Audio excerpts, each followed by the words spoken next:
All right. We are live.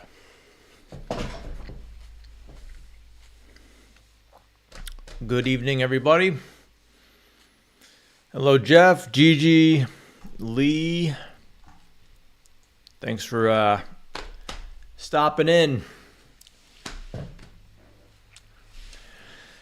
lot of chaos in the world, huh? A lot of chaos.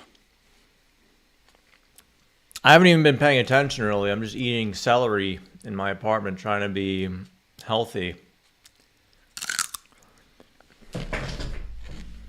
We got a lot to talk about.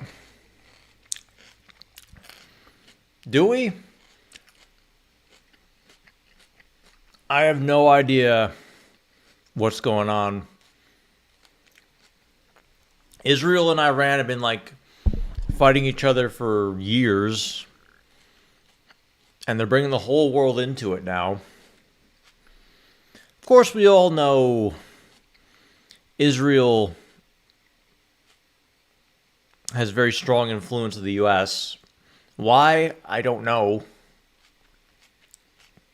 Jewish people make up like 1% of the country.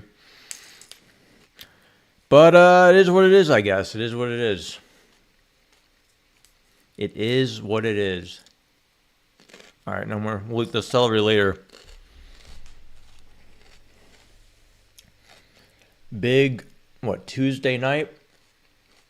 So last stream, you guys saw my friend Benjamin. Yeah, his name's Benjamin. He was here. We went out. Pretty shitty night, honestly. Not a good night. One of those nights where you never want to do nightlife again, you know? You never want to do nightlife. It wasn't a good night. So I think I'm going to leave Oslo on the 27th, so I got 9 more days here. No girls. There were not many good-looking girls out that night. It was a rough night. It was a rough night.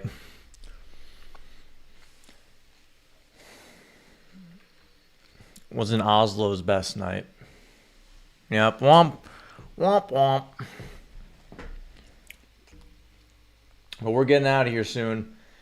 But yeah, my friend in Helsingborg, he was supposed to be there for the whole summer until November, and he's also, a fellow, well, he used to be American, but he's not anymore. I'm not going to get into more detail on that, but because you can become un-American, it is possible. There are ways. You don't have to be American forever. He's decided to go to Colombia because my brother's been there for a couple months, and yeah, he's leaving mid-July, so I can hang out with him for a little bit. He won't want to be on stream or on YouTube or anything though. But I'm going to hang out with him for a little bit, sleep on his couch for a few nights while I decide what I want to do and where I want to go. I don't think Albania. I think I'm going to go to Colombia too if he's going. I've been to Colombia twice. So new things have come to light. So I think Colombia is actually going to be in store for September, maybe even earlier. Albania, it's got a nice beach, but it's not like a good place, it's like a second world country. Colombia's a third world country, but it's got third world prices. I was looking, okay, we got to look at Medellín Airbnb because it's fucking cheap in September. Like, holy shit. Because I used to go in January, and in January the prices go up a bit to close to 1,000. Hold on. But Airbnb, it's fucking cheap in September in Medellín because there's no gringos there. All the gringos go in the winter. December, January, February, it's the worst. Let's look at L'Oreal. Let's see what we can get.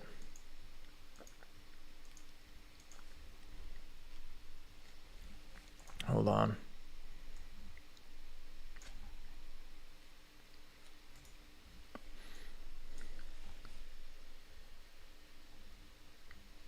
How do we get rid of this?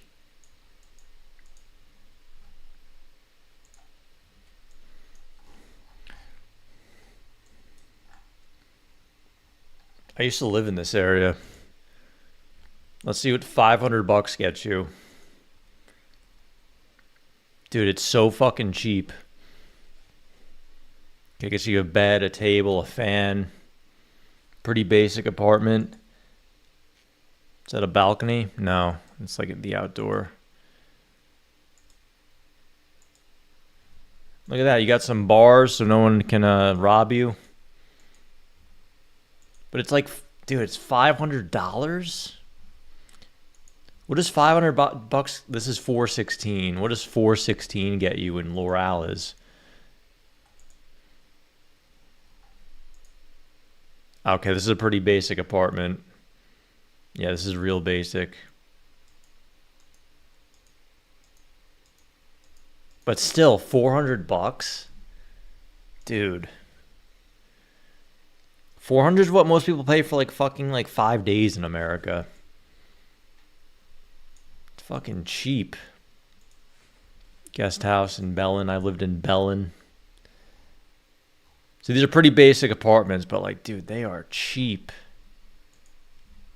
Like, goddamn. And if you go off Airbnb, like this place off Airbnb would probably be like fucking $300. Just nothing. This place looks nice. See, it's like a very basic apartment, but it's kind of cozy. All I need is like a good internet, good desk. Look, they got a sign that says, do what you love, what you do. Actually, I'd probably go for a place with a good desk. But Lorales is, it's like the second best area. El Poblado is like the best. Okay, so like 870 gets you like more of like a real apartment. Like a couch. I would like a balcony to sunbathe because it's always warm there. It's always fucking warm. Oslo in like 3 months, it's going to be over. Like it's just going to be cold and shitty for 6 months in a row. And it must be so bad here. It's got to be so bad.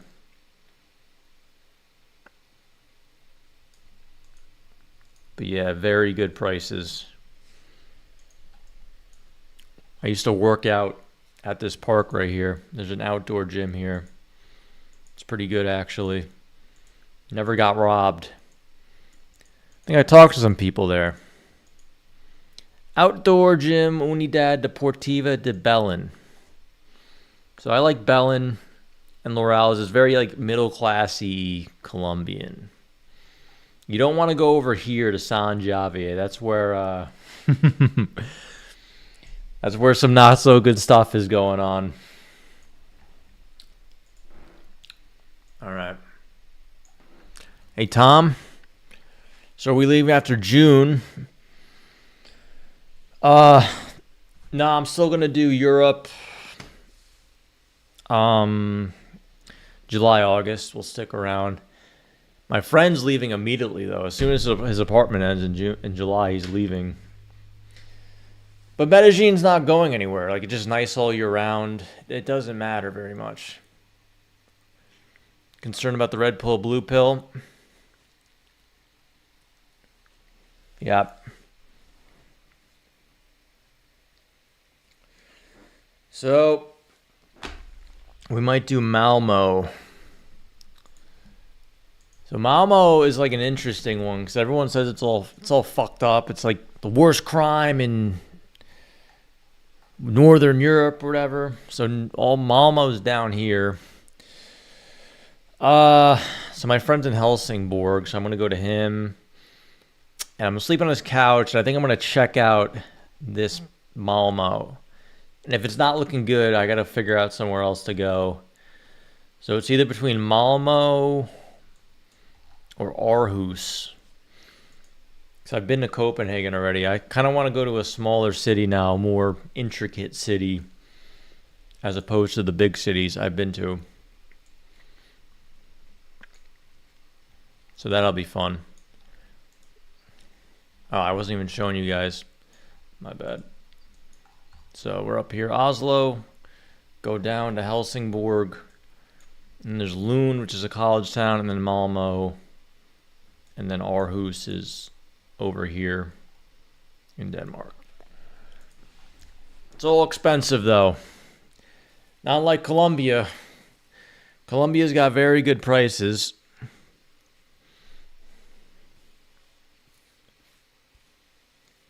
Okay. All right. So I'm going to read you guys an article I wrote. Small city, dude. You got bored at Portugal? Dude, well, first of all, Lisbon is not a small city. Like a 600K city. It's the capital. Portugal's fucked up. The demographics are awful. There's no Portuguese people. It's all just immigrants. Like, it's all immigrants and tourists. Like, you know, a short-term tourism, totally fine. But I would not live there. Like, no. The Portuguese people aren't even living there. So why would I live there? You know, like they're leaving. They're going to like London or something to work. They're going to like Brazil. Okay, I'm going to read you guys. I'm going to make this into a video, hopefully, if it comes out good.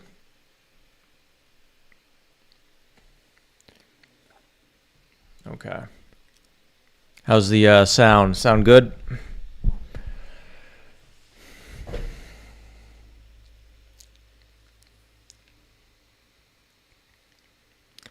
Go to Lyon, France. Go to France. Dude, France is fucked up. Like all the French people I know, they're like, yeah, don't go there. Like it's got problems. It's got a lot of problems. Go to Greece. Now Greece is a good suggestion. Go to Greece, sit on the beach. We can meet up in August. That's the problem, though. Greece is like too hot. It's too hot in August. All right, we're going to read this article.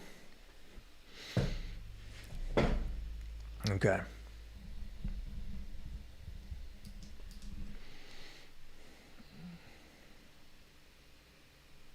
Okay. Let's do this shit.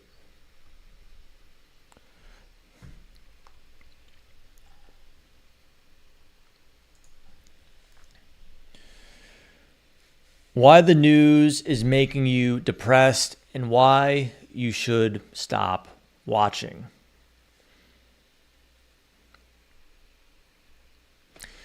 You wake up, check the news, and immediately feel terrible about the world. Murder, corruption, disasters, conflict, just a constant stream of everything that's wrong with humanity. But what if I told you that this daily dose of misery isn't informing you? It's programming you to be anxious, depressed, and helpless. And the people creating the news know exactly what they're doing to your brain. What's up, everybody? I'm Peter Wins, and today we're talking about why consuming news might be one of the worst things you can do for your mental health and your ability to think clearly. The news industry has convinced you that staying informed is a civic duty and that you need to know what's happening in the world to be a responsible citizen. But what they're really doing is hijacking your psychology for profit while making you miserable in the process. By the end of this video, you'll understand exactly how news is designed to capture and manipulate your attention, why it's making you anxious and depressed, and why you might be better off ignoring it, most of it, completely.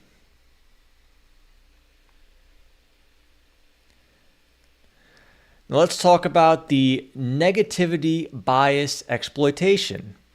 So we're going to talk about, let's start with basic human psychology and how news companies exploit it. Your brain has a negativity bias. It's evolutionarily wired to pay more attention to threats and dangers than positive information. This kept your ancestors alive when saber-toothed tigers were a real concern. News companies know this and weaponize it against you. They've discovered that negative stories get more clicks, more views, and more engagement than positive ones. Fear sells better than hope. So they flood you with murders, disasters, corruption, and conflict because your brain can't look away. You think you're informed, but you're actually being psychologically manipulated. The result, you develop a completely distorted view of reality where you think the world is more dangerous, more corrupt, and more hopeless than it actually is. You start to believe that everything is falling apart, that humanity is doomed, and that there's nothing you can do about any of it anyway. This learned helplessness is exactly what keeps you coming back for more news, because how you feel like you need to stay vigilant against all these threats. I messed up that part. Because now you feel like you need to stay vigilant against all these threats. Let's talk about the outrage addiction cycle. News companies have turned anger and outrage into their primary business model. They've discovered that making you angry keeps you engaged for longer than any other emotion. Angry people share more content, comment more frequently, and spend more time consuming media. So they deliberately craft stories to trigger your outrage. They use inflammatory headlines, biased framing, and selective reporting to make you feel furious about the things you can't control. You get addicted to the feeling of being right and being angry. It gives you a sense of moral superiority and purpose, even though you're not actually doing anything productive with that anger. This creates a vicious cycle. You consume outrage content, which makes you angry, which makes you seek out more content to validate your anger, which makes you more angry. It's a loophole, and so on. Meanwhile, you're spending hours every day being furious about events that have zero impact on your actual life, while ignoring the things you could actually change or improve. Now let's talk about the illusion of being informed. Here's a dirty secret about news consumption. Most of it doesn't actually inform you about anything useful.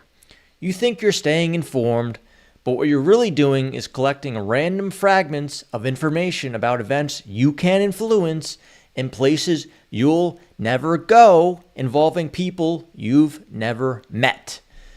How does knowing about a political scandal in another country help you make better decisions in your life?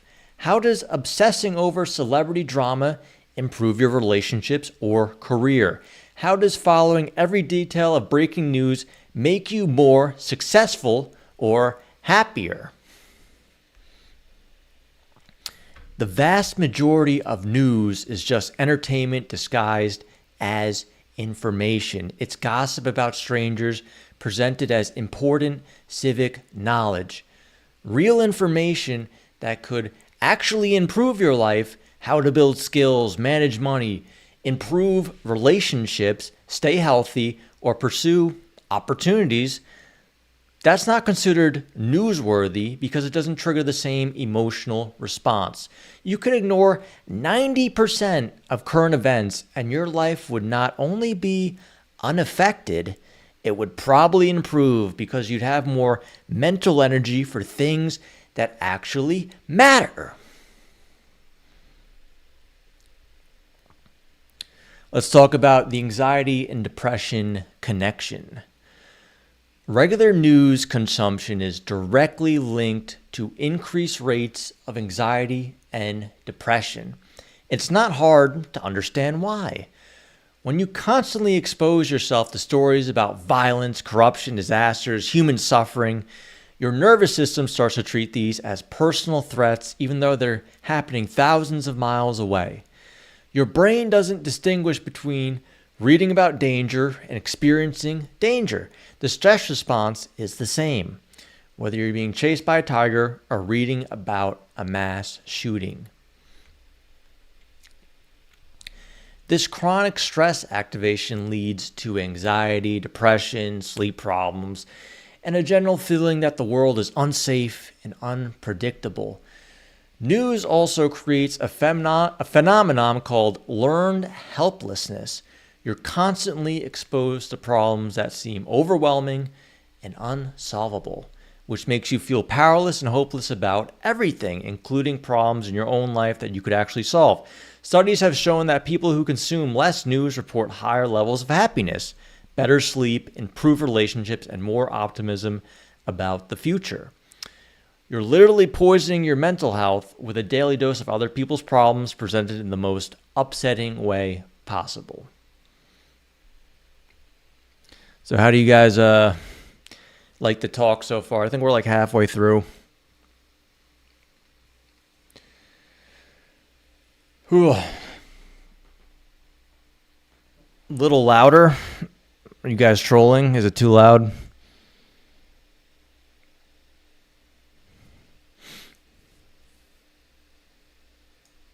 Hello?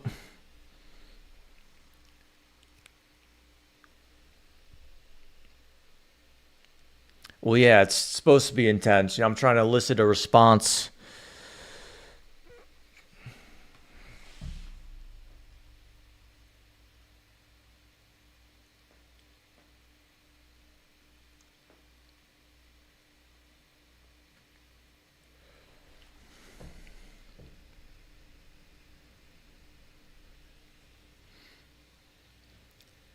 Maybe it's too intense. I don't know. I kind of want it to be intense, though. Like, fuck it. Can't be boring. All right, we'll keep going. So is the audio good? Is it too loud or... No, let's put it away. Yeah, seed oil. We can talk about some crazy shit. Food. I'm crazy about food. Okay. Let's talk about the distraction from your actual life. News consumption is one of the biggest distractions from building an actual life worth living. While you're obsessed with over political drama, celebrity scandals, and global crisis, you're not working on your health, your relationships, your skills, or your goals. You have limited mental energy every day. Every day, limited. Every minute you spend consuming news is a minute you're not spending on self-improvement, creative pursuits, or meaningful activities. News makes you feel like you're doing something important by staying informed. But you're actually just procrastinating on your own life by consuming content about other people's lives. It's a form of escapism that feels productive but is actually deeply unproductive. You're avoiding the hard work of improving your own situation by focusing on situations you can't control. Got some celery in my mouth. Fuck. Don't eat celery before live streaming. Shit. Meanwhile, the most successful and happy people in the world are typically those who ignore most news and focus intensely on their own goals and the people in their immediate circle, like family and friends.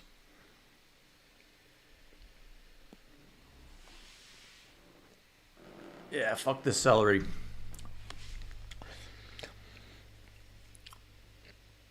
This has definitely affected me personally. I've spent way too much time on the internet, on the news, and you kind of absorb all the pain and the hatred going on when you watch like a like a crazy cop video. You absorb that. And what do you get from that? You don't really get much. You absorb the pain, and I guess you like it because it feels important, but that's really it.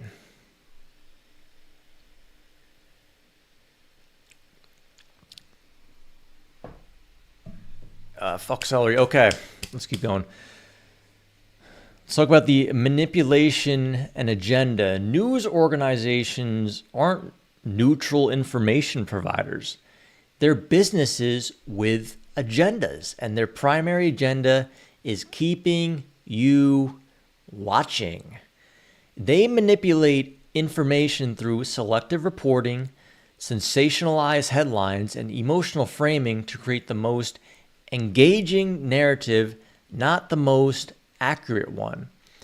Every news source has bias, funding sources, and political leanings that influence how they present information.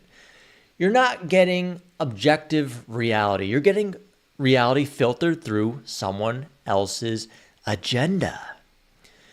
The news industry also promotes a passive, victimized mindset. They present you as a helpless observer of forces beyond your control rather than an active agent capable of improving your own life and community. This serves their purposes because passive, anxious consumers are better customers than active, confident individuals who are too busy building their own lives to worry about media narratives. They profit from your anxiety, your outrage, and your feeling of helplessness. The worse you feel about the world, the more likely you are to keep consuming their content. So let's talk about what you gain by stopping. So what happens when you stop consuming news regularly? The benefits are immediate and dramatic. Your anxiety levels drop significantly. Without the constant stream of threats and problems, your nervous system can actually relax and function normally. Your mood improves. You stop walking around with a baseline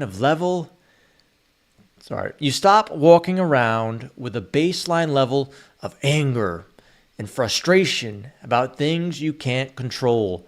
Your focus improves. Without the constant distraction of breaking news notifications, you can actually concentrate on important tasks for extended periods. Your productivity increases. The time you spend reading about other people's problems can now be invested in solving your own problems and pursuing your own goals. Your relationships improve. You're more present with the people in your life instead of constantly thinking about global events and political drama.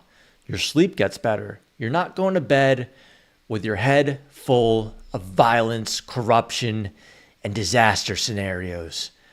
Most importantly, you develop a more accurate and optimistic view of reality. The world is actually much safer, more prosperous, and more full of opportunity than the news make it seem.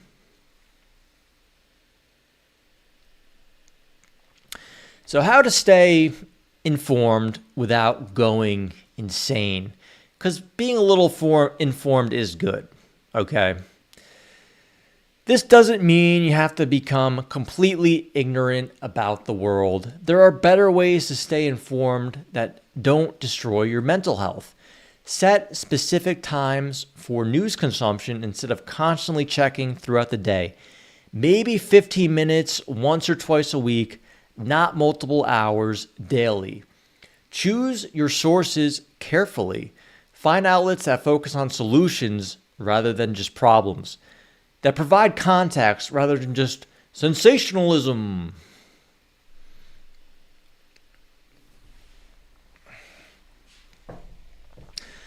Focus on local news that actually affects your life rather than national and international news about events you can't influence.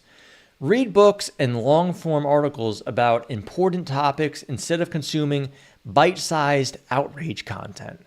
This gives you a deeper understanding without the emotional manipulation. When you do consume news, ask yourself, how does this information help me make better decisions in my life? If the answer is, it doesn't, then ignore it. Remember that most breaking news isn't actually urgent. If something is truly important, you'll hear about it through other channels. You don't need to be plugged into the news cycle 24/7. Focus on what you can control. Got a fucking notification. Instead of obsessing over global problems you can't solve, focus your mental energy on things you can actually control and improve.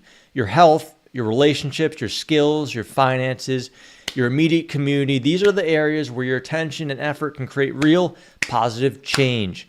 You can't fix corruption in Washington. You just can't do it on your own. I'm sorry.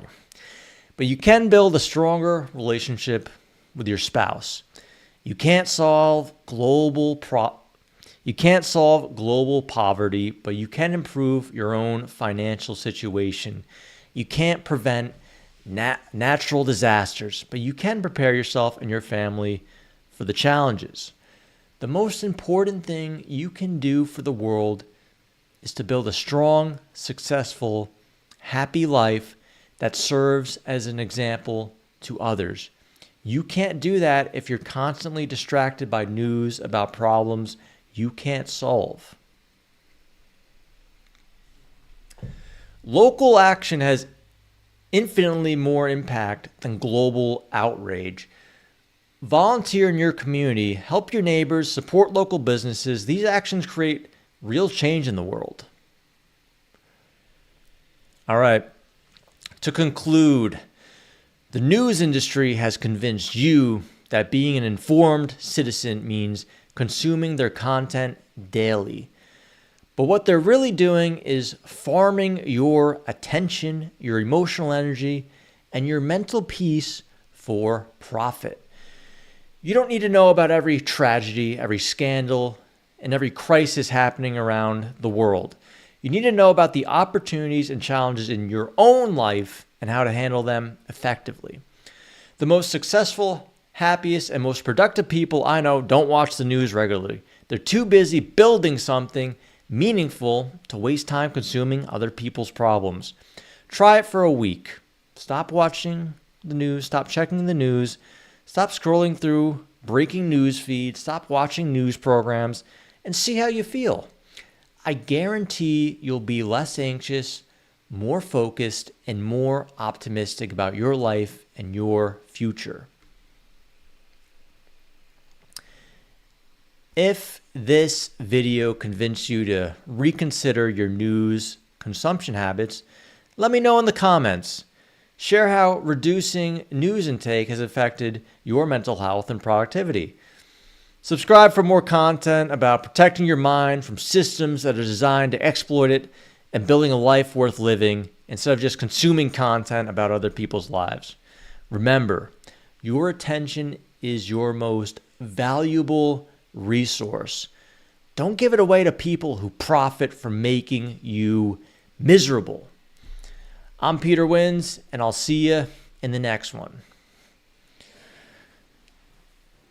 All right, so that's the video.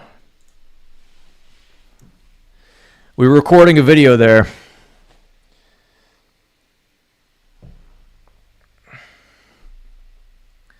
All right, guys, how was that? We guys think we can edit that down into a nice little video?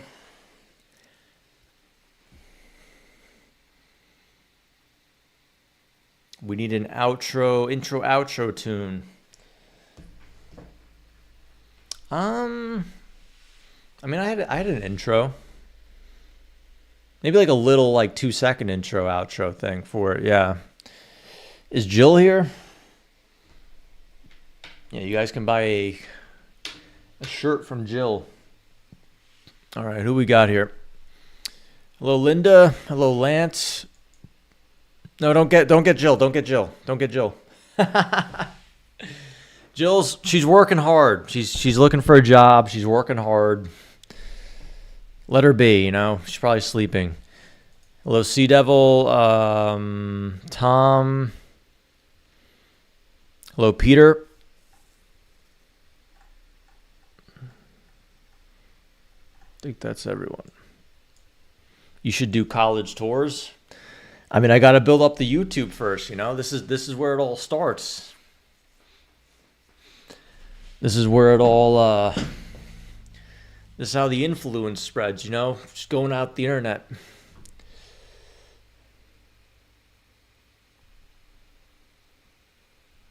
Okay.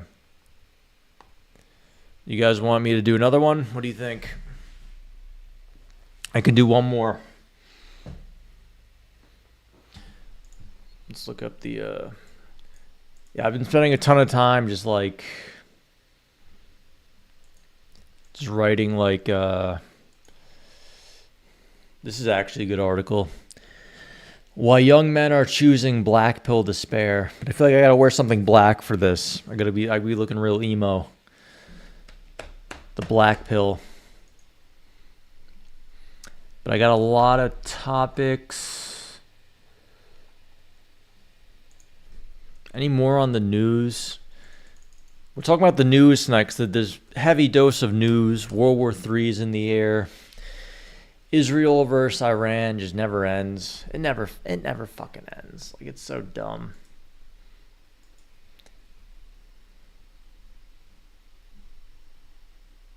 We have this one. The media is programming you to lose. This is kind of like the same topic.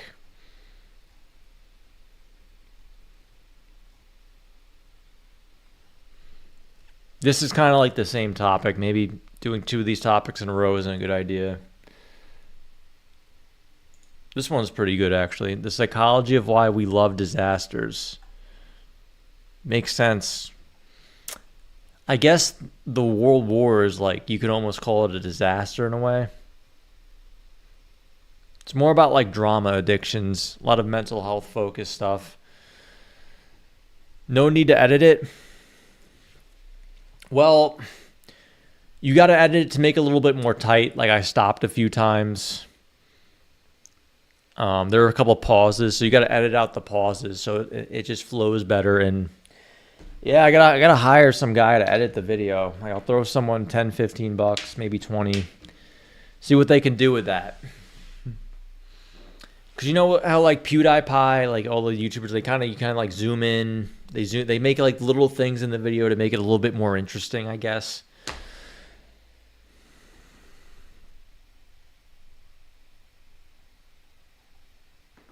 Eyeliner? I'm not wearing eyeliner. I don't wear anything.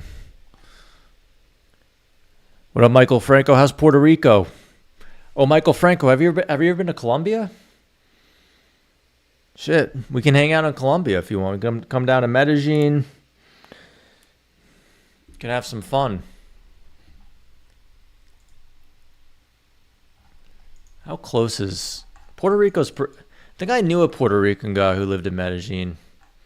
It's not super close. That's because I know from Miami, it's about a 3-hour flight. Miami to Medellín, so Puerto Rico is probably like an hour and a half. Medellín to New York is only 5.5 hours. It's really not bad. My brother's thinking about going to Lima because he's literally done 6 months in Medellín, so he has to leave because of the visa. But he's thinking about doing Lima. I've never been to Lima. The other, Florianopolis in Brazil is like another contender. Florianopolis is kind of like a big beach spot. Most people know about Rio, but I think Florio is where the Brazilians go. You always want to go where the locals go.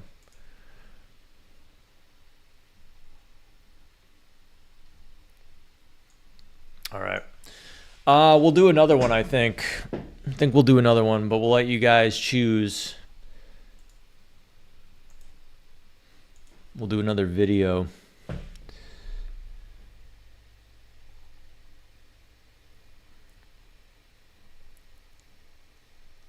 We can do a motivational one if you want. So I don't know if you guys can see all the... I've been creating articles that have a very wide array of... what's the word? A wide array of kind of topics, all related to like health. Maybe a little bit about travel. So eventually I'm going to make videos about all these. How cities are designed to make you miserable.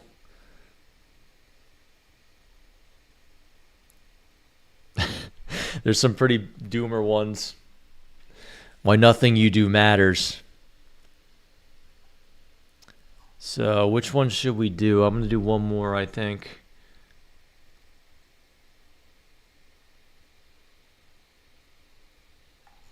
Let's do the trees one, maybe.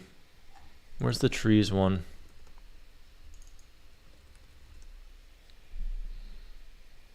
So we do this one. How trees are secretly healing you. Or do we want to do another doomer one? Should we do another one about something negative? Nihilism. How come you're not doing RRL? Dude, I just don't want to walk around anymore. It's just like if I go to like when I go to Colombia or like a new city, I'll do a little bit more, but like I don't know, man. I like staying at home, honestly. I like being cozy at home. Walking around is not really my thing anymore.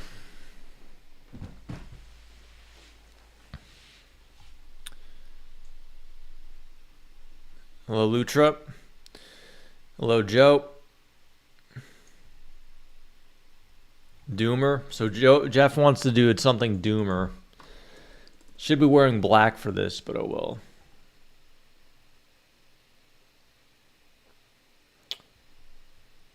What's this one? We just did that one.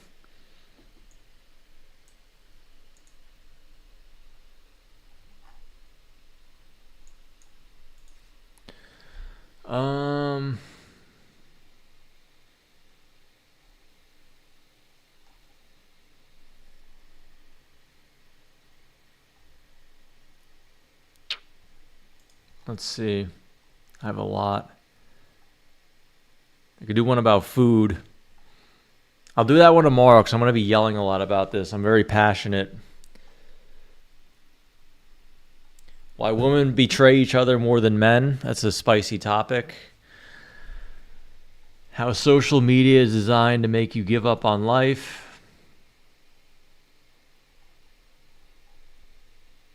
Why cheap first dates get better results than expensive ones. It's actually true.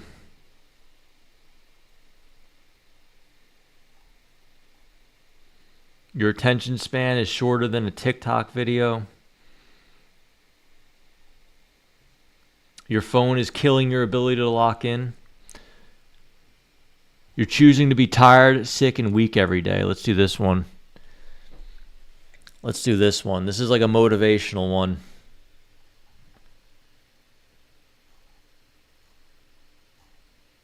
Yeah, we'll do this one. This is hard hitting. You're choosing to be tired, sick, and weak every fucking day. Okay, we'll do this one, I think. Well, not all of them are going to be doomer, man.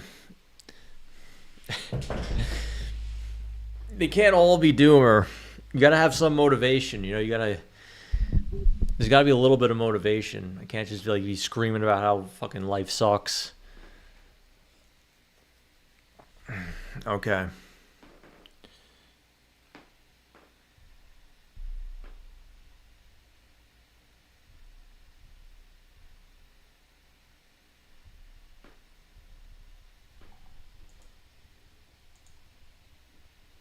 Let's find the script on my phone.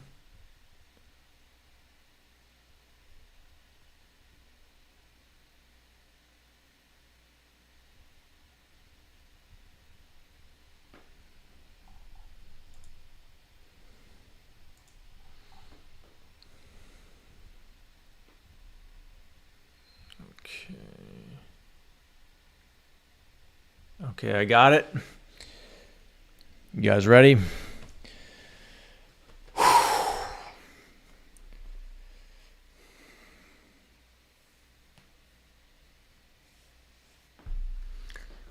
Let me get some water real quick. Yeah, don't be so positive. It's all fucked. I'll fucking die.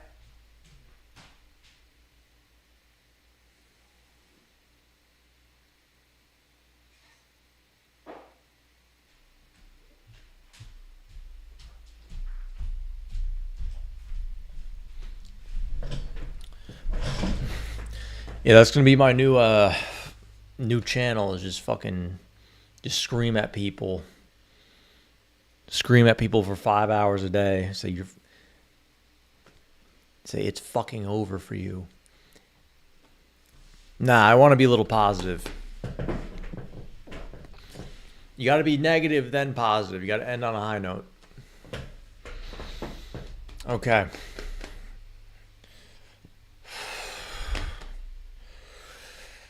Gotta get fucking energetic for this shit. You know, you can't. Doing YouTube videos, by the way, like it's hard watching yourself, but like you really got to. You can't just read it. You're choosing to be tired, sick, and weak every like. No one's gonna fucking watch that. You gotta get fucking angry, you know. Okay. All right. Let's hit record.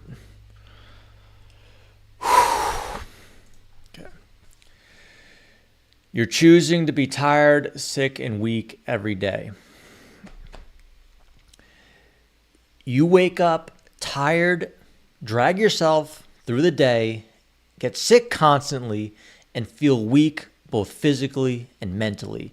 You think this is just getting older or life is hard, but the truth is brutal. You're choosing to feel this way. Every single day, you make decisions that guarantee you'll be tired, sick, and weak. Today, I'm going to expose every choice you've making. I fucked that up. Today, I'm going to expose every choice you're making that's destroying your vitality. Shit. Fucked up my phone fell off. Come on. Get up there, buddy.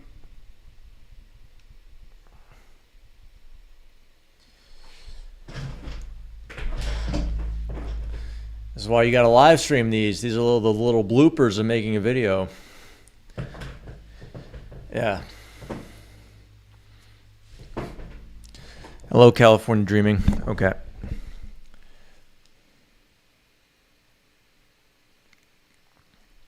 All right. Hey everyone, I'm Peter Wins, and I'm about to tell you something that will either motivate you or piss you off. Your low energy, constant illness, and physical weakness aren't happening to you. They're happening because of you. Every meal you eat, every hour you sleep, every choice you make is either building your strength or destroying it. You're not a victim of circumstances, genetics, or bad luck. You're the architect of your own misery. And until you accept that, you'll keep living in a body that feels like absolute garbage. Time to take some responsibility for the choices that are making you... I fucked that up. Time to take responsibility for the choices that are making you tired, sick, and weak. Let's talk about your daily choice destruction cycle.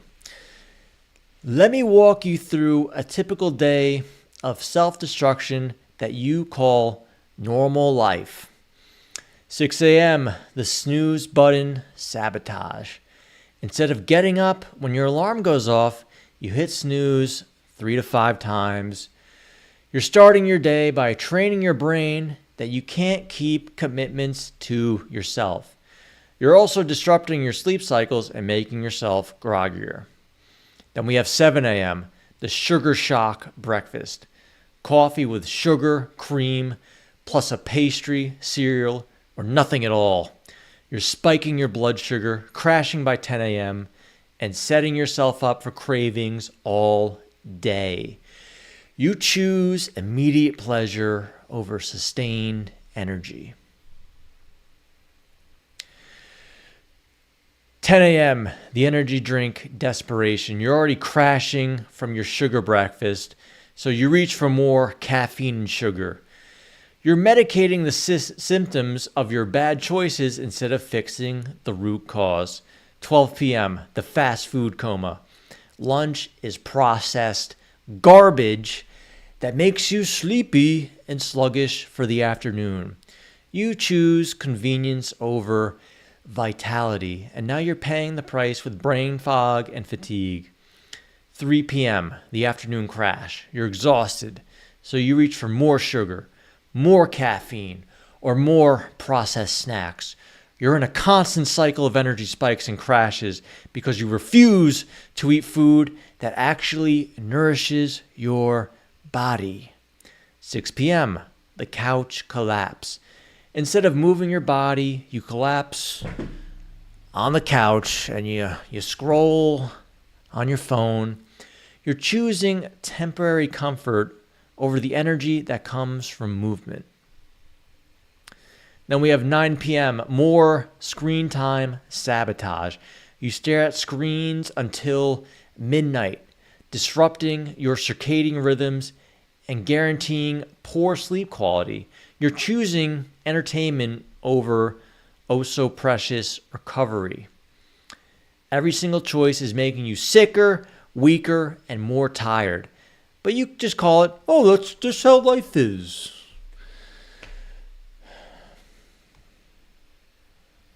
My head hurts. How's your head hurt, Judy? Let's expose the specific ways you're destroying your energy every single day. The caffeine addiction cycle. You need coffee to function, energy drinks to stay awake, and alcohol to wind down. You've created a dependency on substances because you won't address the root causes of fatigue, poor sleep, bad nutrition, and the lack of movement. Next is the sugar roller coaster. Every meal and snack spikes your blood sugar, followed by a crash that leaves you exhausted. You're choosing quick energy over sustained energy, and you wonder why you're always tired. The dehydration disaster. You drink coffee, soda, and alcohol all day, but barely any water. Your body is 60% water, and you're chronically dehydrated. Every cell in your body is struggling to function, but you won't drink the most basic thing your body needs. What the hell? The movement deficiency. You sit for 8 to 12 hours per day, then wonder why you have no energy. Movement creates energy, but you've chosen comfort over vitality. Your body is designed to move, and you're forcing it to be sedentary. Next is the sleep sabotage. You stay up too late, you sleep too little, and you wake up exhausted. Then you blame your genetics, your age, or your stress level. You're choosing entertainment over recovery and wondering why you feel terrible. Next is stress amplification. Instead of managing stress through exercise, meditation, or proper nutrition, you amplify it with caffeine, sugar, bad sleep. You're adding fuel to the fire, complaining that you're burning. Next is nutrition. You eat plenty of calories, but zero nutrition. Your body is starving for vitamins, minerals, real food. So it's constantly tired and craving more. You're overfed but undernourished. Then we have the breathing neglect. You take shallow stress breaths all day instead of deep oxygenating breaths. You're literally depriving your body and brain of oxygen, then wondering why you feel foggy and tired all day. Damn, this one's brutal. This one is brutal. Is this doomer enough for people? We're like not even halfway through, I think. This is making me sad. Shit. Your constant illnesses aren't bad luck. They're the predictable result of your daily choices. Again, the immune system sabotage. Eating sugar suppresses your immune system for hours. Not sleeping enough destroys your body's ability to fight infection. Chronic stress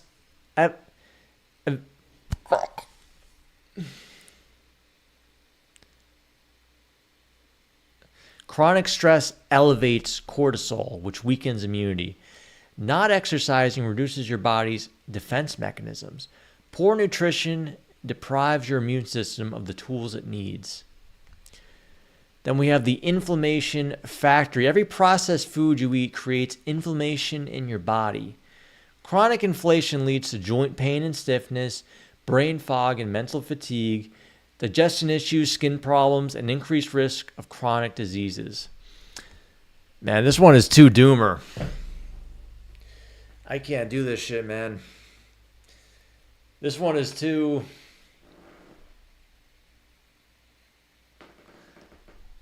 I'm going to stop recording.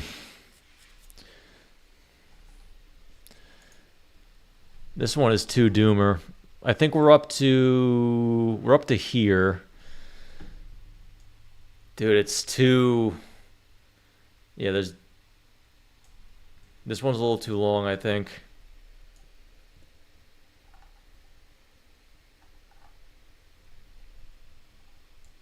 I gotta redo this one. It's just like too bad. It's like too fucking much.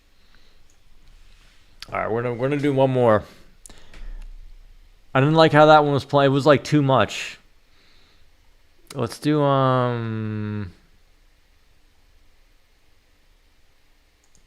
Let's look at this one. I think I should make them a little shorter too.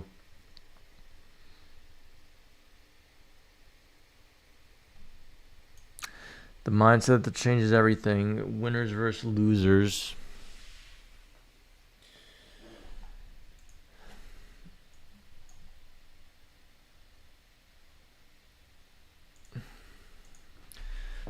I don't know. It just was like... Here. Sorry, I wasn't showing it to you guys. I stopped...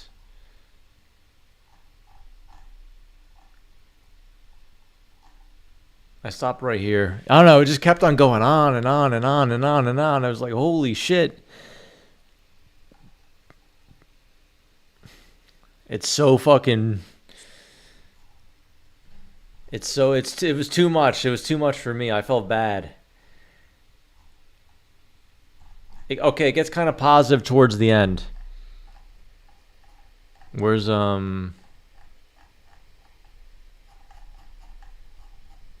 it start getting positive? The choice... Okay, it starts getting positive, but it's like too far into the article. Yeah, it started getting repetitive, yeah. Sort of like, okay. It's like, we get it. Like, fucking...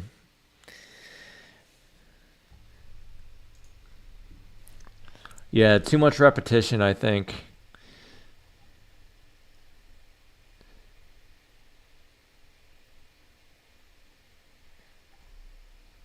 Let's do a spicy one. Why women betray each other more than men.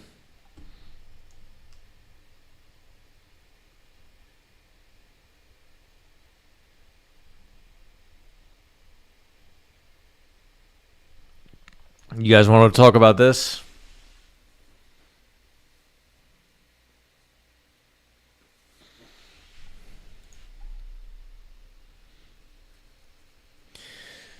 What do you guys think? Let's do it. All right, we're doing it. All right. I got to look at these articles again because I was kind of pumping them out.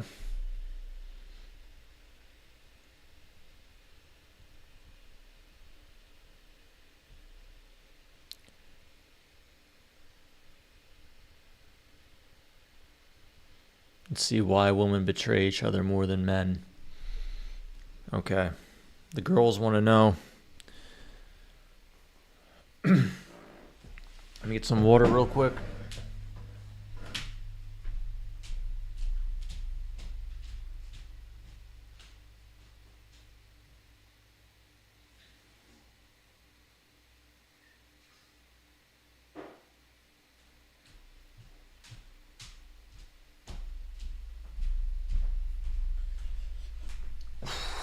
Okay.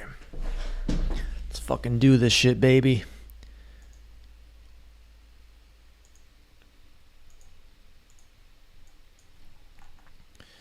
Hold on, let me say hello, Cheese Puff. How are you? Thanks for tuning in. I really appreciate it.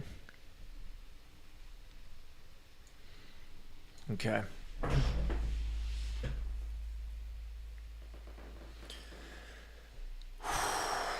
Okay.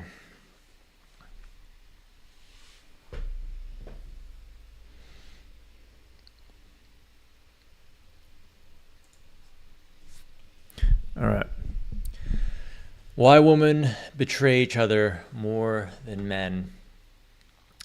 Women are statistically more likely to betray female friends than men are to betray male friends. From stealing boyfriends to spreading secrets to workplace sabotage, female betrayal is often more personal, more calculated, and more devastating than male betrayal. This isn't about women being worse people. It's about how female social psychology creates different motivations and methods for betrayal. What's up, everybody? I'm Peter Wins, and today we're talking about how the uncomfortable truth that women betray each other more frequently and more intensely than men betray each other, and what this reveals about female psychology and social dynamics. This isn't male bashing or female bashing.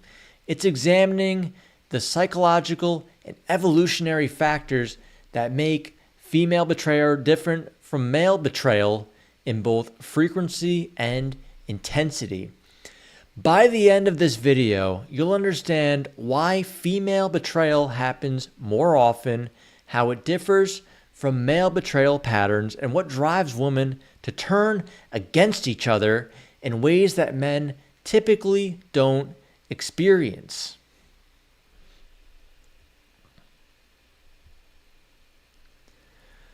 Female betrayal stems from evolutionary psychology, where women historically competed for high-value male partners and resources necessary for child survival. In ancestral environments, women who successfully competed against other women for the best mates and resources were more likely to have surviving offspring, creating evolutionary pressure for competitive behavior. This competition was often indirect and social rather than physical, leading to the development of sophisticated psychological manipulation and social warfare tactics. Women evolved to be highly attuned to social hierarchies, reputation, and subtle social cues because these factors determine their access to resources and high-status partners. The stakes of female competition were historically life or death for offspring survival, creating intense psychological drives that persist even when modern circumstances don't require much competition. Male competition was typically more direct and physical, with clear winners and losers, while female competition became more complex, ongoing, and psychologically sophisticated. Now let's talk about emotional intimacy as a weapon. Women share deeper emotional intimacy in friendships than men, which creates more opportunities and ammunition for devastating betrayal. Female friendships involve sharing personal secrets, vulnerabilities, relationship details, and emotional struggles that men rarely discuss with their friends. We never talk about that stuff. This emotional intimacy creates powerful weapons for betrayal. Women know exactly how to hurt each other because they know each other's deepest insecurities and fears. When women betray each other, they often use this intimate knowledge to inflict maximum psychological damage in ways that male betrayal rarely achieves. The closer the female friendship, the more devastating the betrayal, because the betrayer has insider knowledge about vulnerabilities, relationships, and personal struggles. Men's more surface level friendships provide less ammunition for personal attacks, making male betrayal often less psychologically damaging even when it occurs.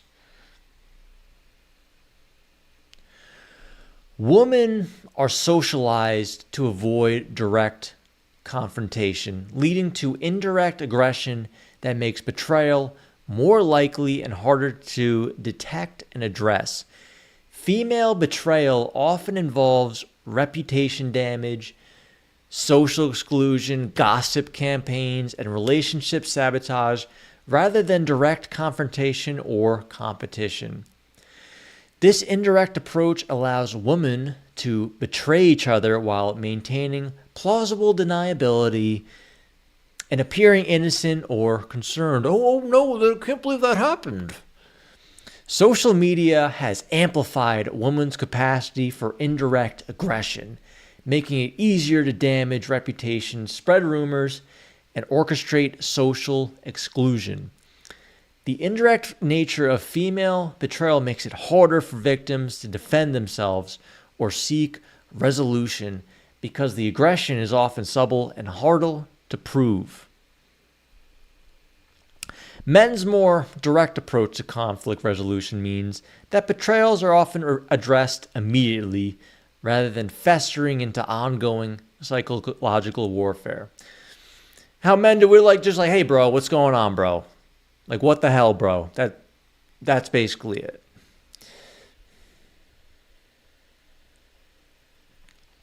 Many women operate from scarcity mindsets that make other women's success feel like personal threats rather than shared stories. In areas like career advancement, romantic relationships, and social status, women often believe that there's limited space for female success, creating zero-sum competition. This scarcity thinking makes women more likely to sabotage other women who threaten their position or achieve success in areas they want for themselves. The queen bee syndrome leads successful women to distance themselves from other women and sometimes actively prevent other women from advancing. Women competing for the same romantic partners, job positions, or social status are more likely to use betrayal as a strategy to eliminate competition. Men's hierarchies often allow for multiple successful members, while women's social hierarchies can feel more exclusive and threatening to individual status. Women's higher emotional intelligence, that's right, they have more, and complexity can lead to more sophisticated resentments and longer-lasting grudges that fuel betrayal. Female emotional processing involves remembering specific details about conflicts, slights, and disappointments that can build into elaborate justifications for betrayal. Women are more likely to internalize relationship problems and develop complex emotional narratives that make betrayal feel justified or necessary. The emotional investment in female friendships creates higher expectations and greater potential for disappointment when those expectations are not met. Women's tendency to overanalyze relationships and social interactions can create perceived slights and betrayals where none were intended. The emotional complexity that make female friendships deeper also makes them more volatile and prone to dramatic shifts from love to hatred. Women's social status is often more dependent on reputation and social connections than men's, making reputation attacks a more effective form of betrayal. Female betrayal frequently involves damaging another woman's reputation through gossip, rumor spreading, and social media campaigns designed to lower her status. Women understand intuitively that destroying someone's social reputation can be more damaging than physical harm or direct competition. The importance of social approval in female psychology makes exclusion and reputation damage particularly devastating weapons for betrayal. Women who feel threatened by another woman's success or status are more likely to use social manipulation to reduce that threat. Male status is often more based on individual achievement and physical capability, making reputation attacks less effective and therefore less common. It's true, I don't care. I don't care about what people think of me.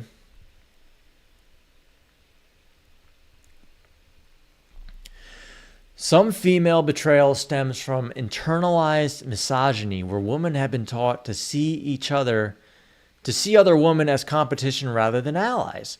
Cultural messaging that there's only one room for one successful woman in any space creates artificial competition between women who could otherwise be supportive. Women who have achieved success in male-dominated fields sometimes distance themselves from other women to maintain their special status.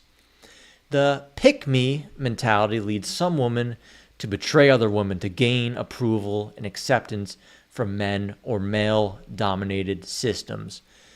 Internalized beliefs about female weakness, cattiness, or incompetence can make a woman more critical and more hostile towards other women than they would be towards men. This internalized misogyny creates self-fulfilling prophecies where women expect betrayal from other women are more likely to engage in a preemptive betrayal. Social media has dramatically amplified female betrayal by providing new platforms and audiences for reputation damage and social exclusion. Online platforms make it easier to spread gossip, share private information, and orchestrate group exclusion campaigns against other women. Social media documentation means that betrayals can be screenshot, shared, preserved in ways that make the damage more lasting and more widespread. The public nature of social media makes female betrayal more humiliating because it happens in front of larger audiences rather than just immediate social circles. Digital communication removes Digital communication removes emotional feedback that might normally prevent or limit betrayal, making it easier to be cruel without seeing immediate consequences. The algorithmic amplification of dramatic content means that female betrayal and conflict generate more engagement and spread faster than positive interactions. All right. Female betrayal often causes more lasting psychological damage than male betrayal because of the emotional intimacy and trust that was violated. Women who have been betrayed by female friends often develop trust issues with other women that persist for years or decades. The intimate knowledge used in female betrayal can create shame and self-doubt that goes beyond the specific betrayal incident. Female betrayal victims often blame themselves more intensely because of the emotional investment and vulnerability they share with the betrayer. The indirect nature of female betrayal can create ongoing anxiety and hypervigilance about social relationships and often potential future betrayals.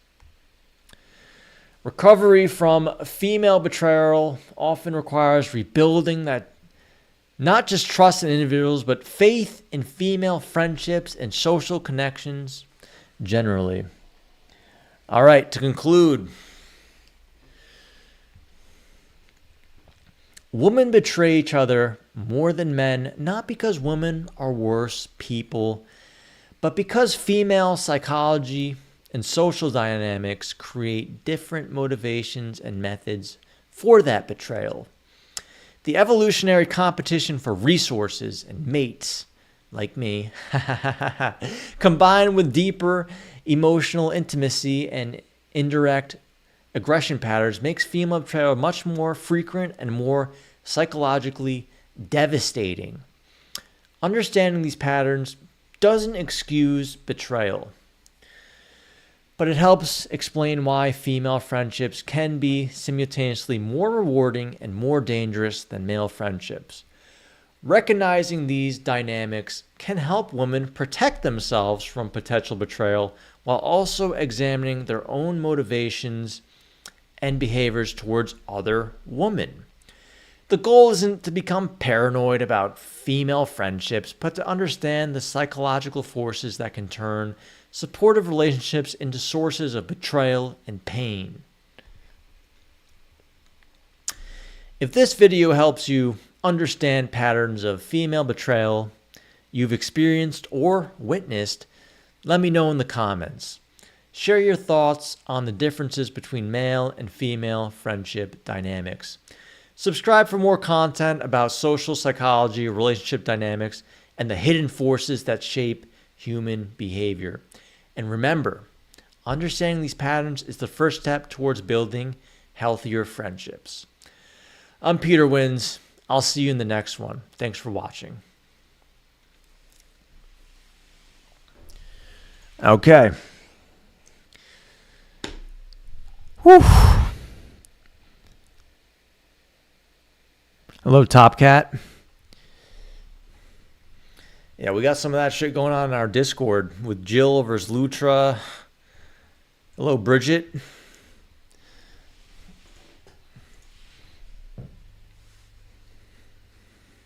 All right, maybe I can do one more. It's 2 a.m. here.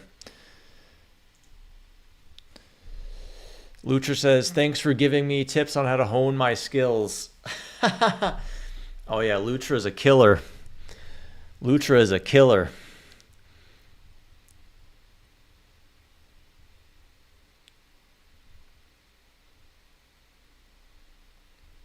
Got to, hello, Chankster. Thanks for tuning in. Who else we got here? Just want to say hello to everybody. Good talk, says Judy.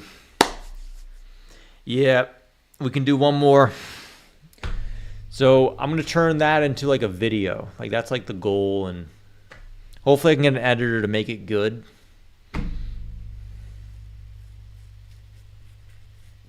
I'm not even going to look at the video.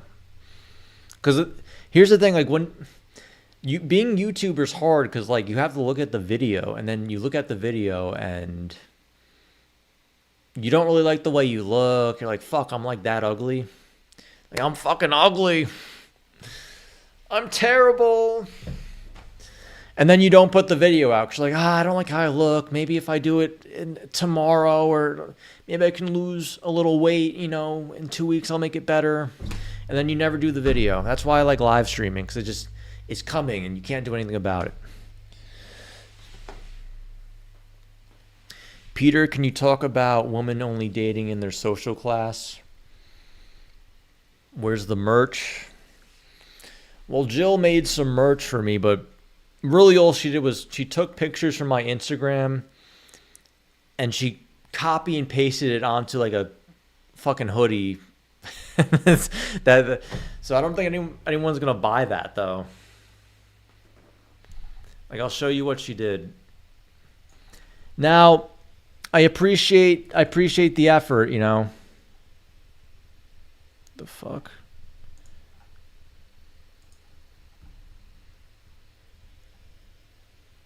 Where's my thing? Like, she took like this picture and like would someone wear that on a hoodie? It's just like a picture of me just in Bangkok, just sitting there. It's like a decent pic, but like, would someone wear a hoodie of this or this one? She bought a mug of me and put this picture on the mug, and she bought it for herself, which I appreciate. I appreciate that. I'm very thankful that people like my face enough. This is a little Photoshop, by the way. Got a little Photoshop action here. I don't actually look that good. I'm frauding. I'm frauding hard here.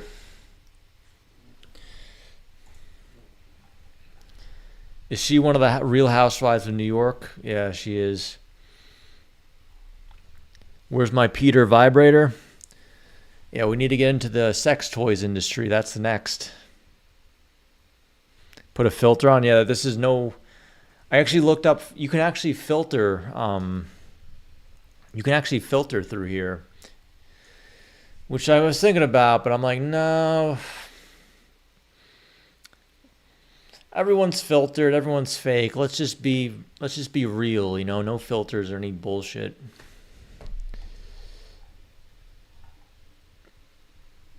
Did I get drunk? No, I didn't drink at all. Our night out was not good. Where's Benjamin? Benjamin got a job and now he's living in his car. And funnily enough, this apartment, the lady actually said like, hey, you can stay another week if you want, but no, I want to leave. And I offered him this apartment, and it's a good price for a week, and he'd rather just live in his car and save money. I'm working class, so I can only get women that are also working class. Well, life isn't really a Disney movie, you know. Disney's kind of... They're not telling the truth to that stuff. Most of the time, people stick to their own social class, so you got to find yourself a nice working class woman. And if that doesn't work, you can always go to a third world country and be a passport bro. Like me here in Oslo. Except, dude, this place is expensive as fuck. It's like $20 for a fucking drink.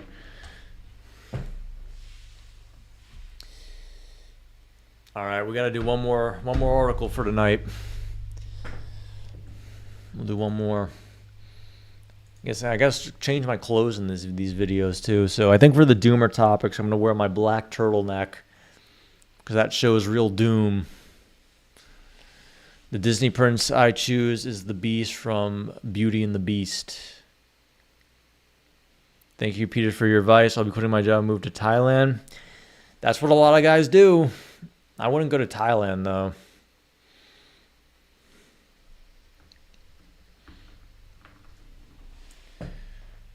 Okay.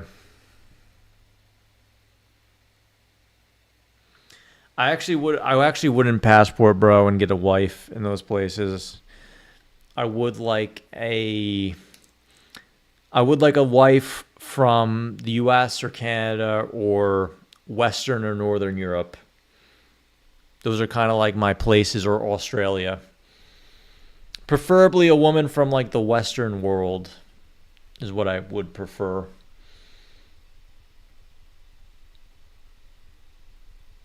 Just so I want like a clean relationship, you know? I want no money, you know, fucking guys go to Ukraine from, like, dude, that girl is going to get to Miami or whatever. She's going to get to the US and she's going to hop. She's going to hop to a guy with more money immediately. How about a wife from Honduras? I mean, if you're like Latino, it makes more sense. If you're Latino, it makes more sense. What about alien wives? Nah. I say fuck out of here, alien. Australian girls are extremely direct, but sometimes that's good.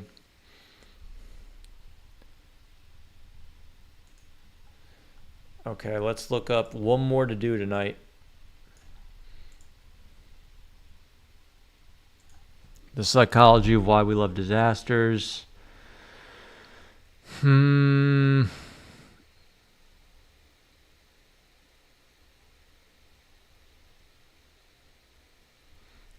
you guys want to talk about? We already did a female one. The unspoken rules of female group dynamics.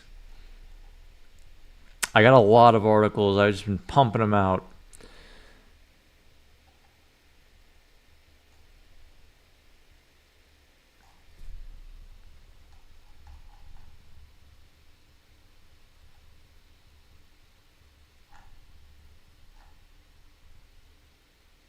Where's a doomer one? Let's do a doomer one.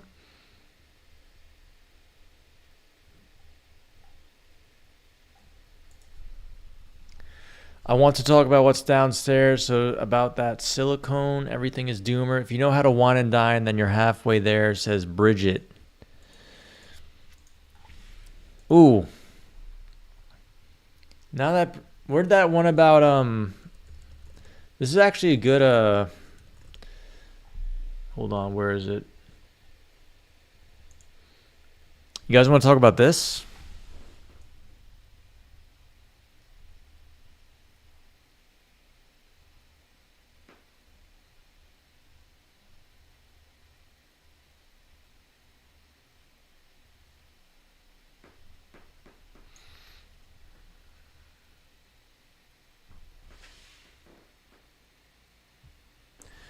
I actually think this makes sense, honestly. Like, it makes, like, a date should be about two people wanting to fucking know each other, not like food. Eating food is not sexy, by the way. You have like a big pasta dinner with someone, you're not going to want to fuck them after that. You're going to want to go home and take a nap. A nice pasta dish with, garlic. It tastes delicious, but you're not going to want to have sex after that. It's not sexy. Red wine is sexy. I would only say steak and red wine is kind of sexy, and maybe like chocolate strawberries or something. That's sexy. But like, what's like the most non-sexy food you can think of? Something like fried. Big pasta dinner, and you're fucking done. Or Mexican food. Eat like 20 tacos of someone. No sex is going to happen on that date. That is just going to be you're going to get ghosted after that.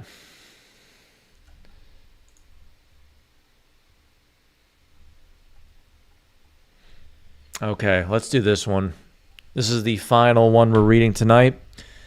Then we'll hang out for a bit. Then we'll go to bed.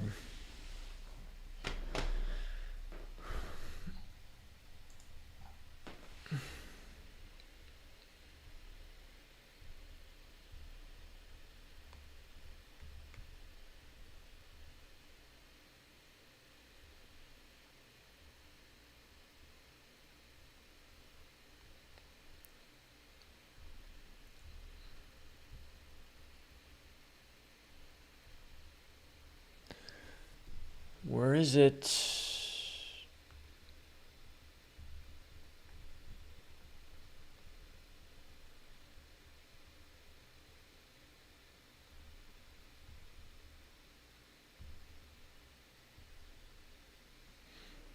Hold on, I can't find it.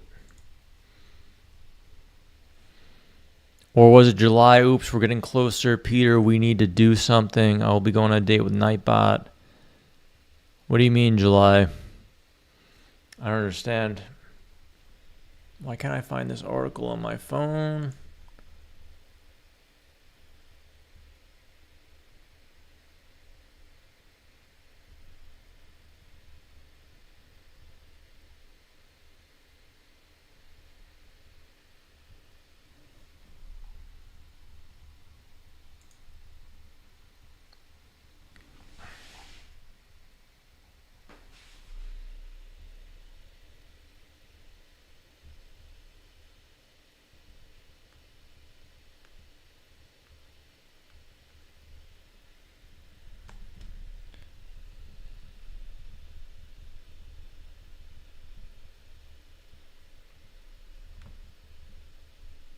Can't find it. This is bullshit.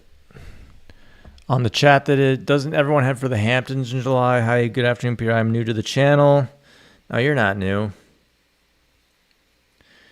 Oh yeah, no one's in the city. No one's in New York in July. It is over. It is completely over. That's why I don't want to go back to the city. It's like the summer sucks, the winter sucks. Too much time, it sucks. You got to be wealthy enough to hop in and out for it to be good.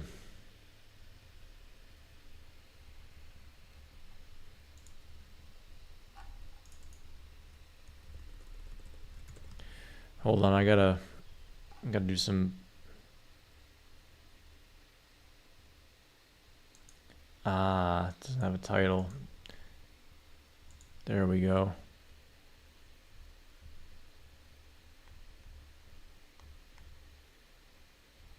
There we go. We got it. We have liftoff.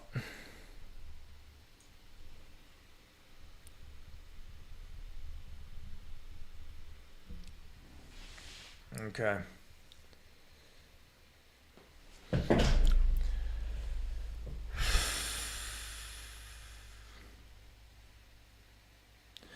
Get some more water.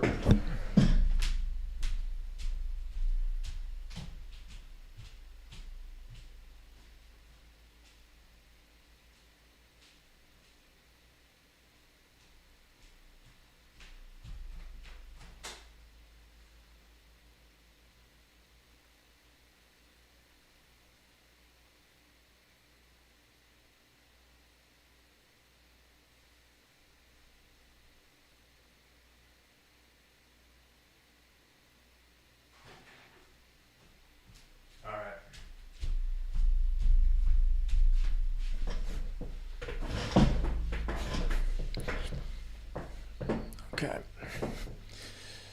All right. All right, let's do this.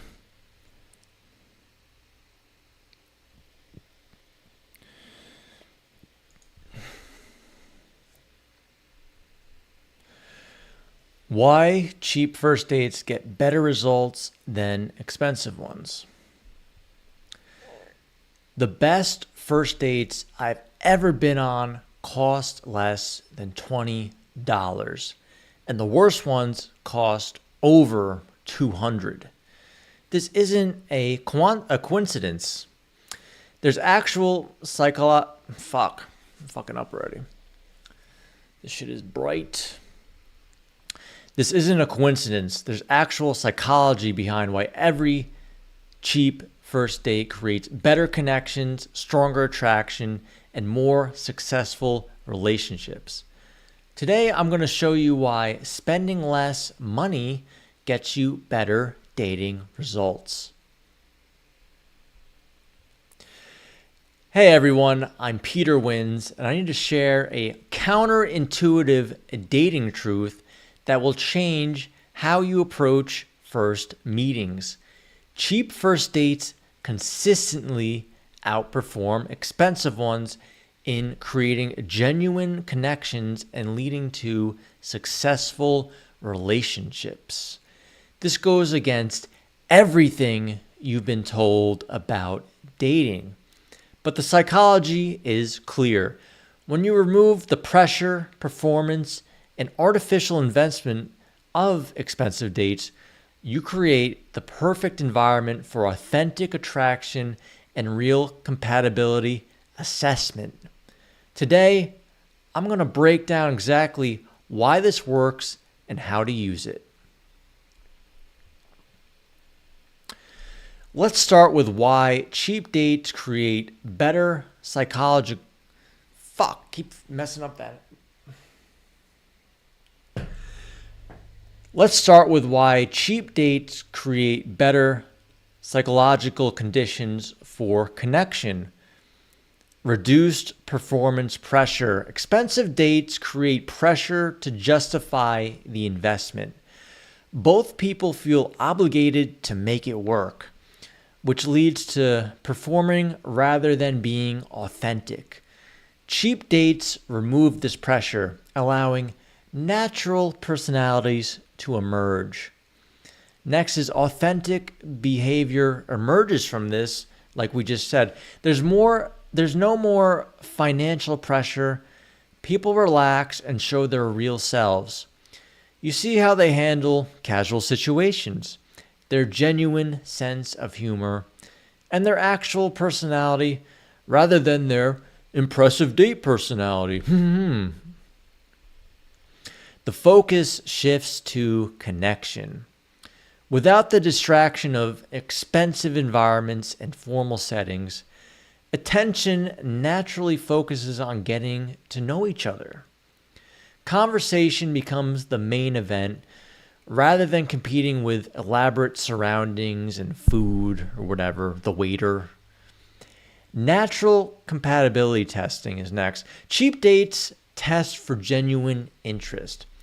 Someone who enjoys your company over coffee is attracted to you, not your wallet or your ability to plan elaborate experiences. Your comfort levels increase. Casual environments make both people more comfortable. When you're comfortable, you're attractive, funnier, and better at building rapport. And then we can talk about the investment paradox. Lower financial investment actually increases emotional investment. When success isn't guaranteed by expensive settings, both people have to work harder to create connection through personality and simple chemistry.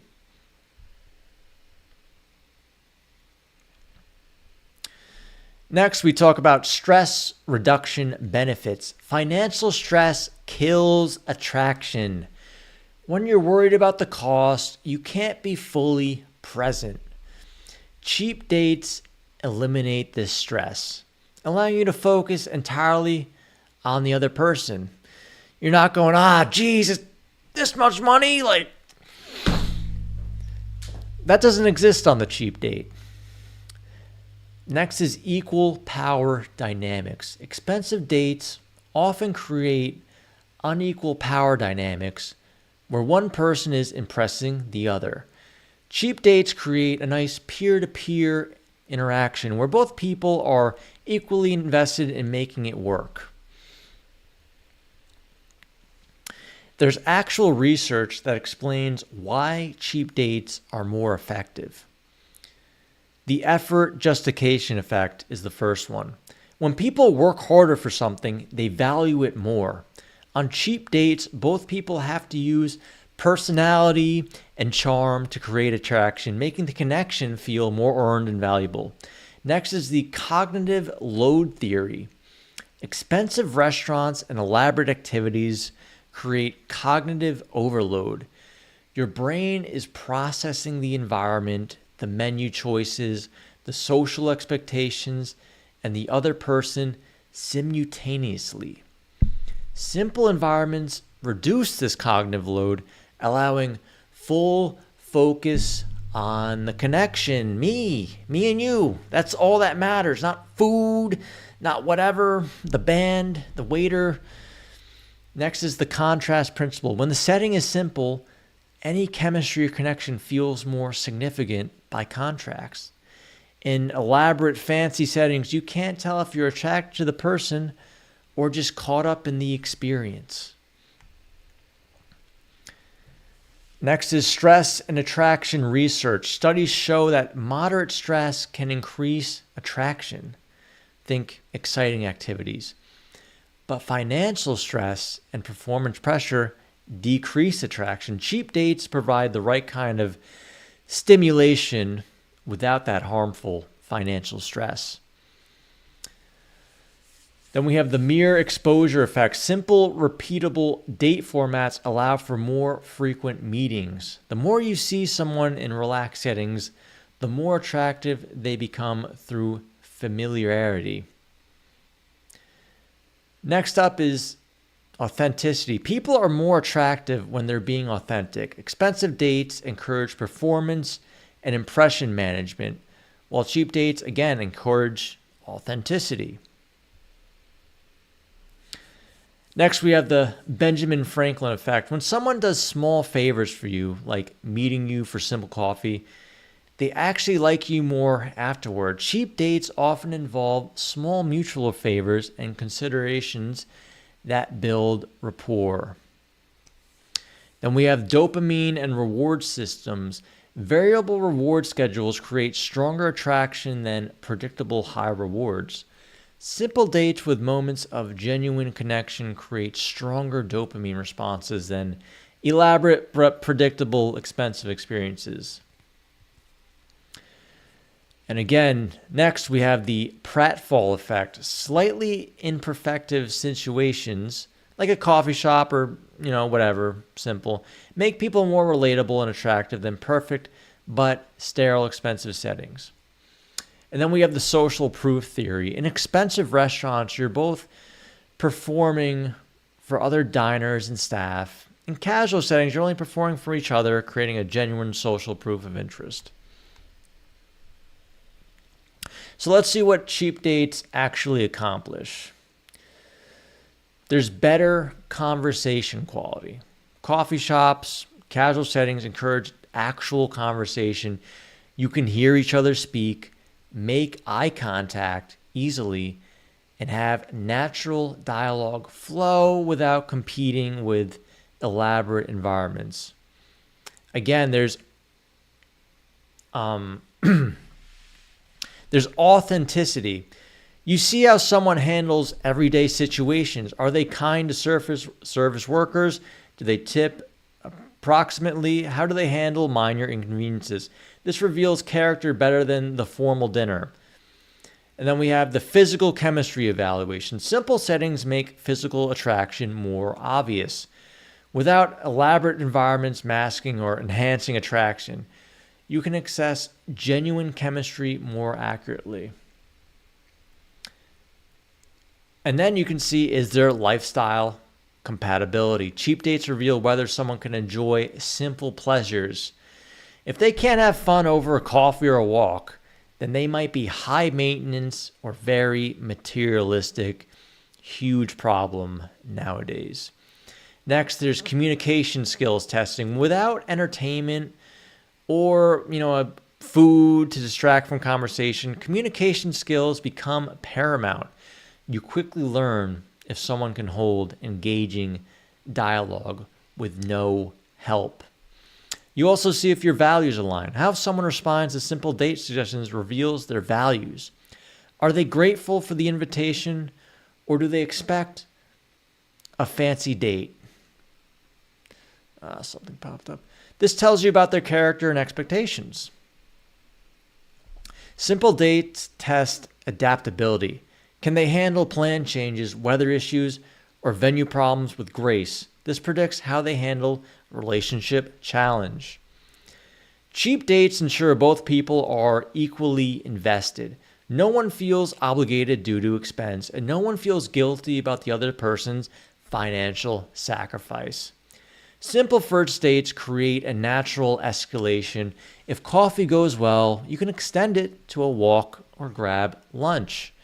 This organic progression feels more natural than forced, fancy, elaborate dates.